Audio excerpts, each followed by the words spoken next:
Welcome. In this tutorial, I'm going to show you how to turn on or turn off auto brightness on iPhone. So if you want to know how I did it, just keep on watching.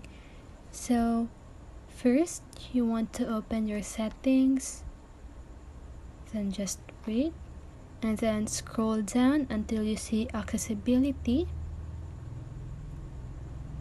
Then once you click accessibility, just click display and text,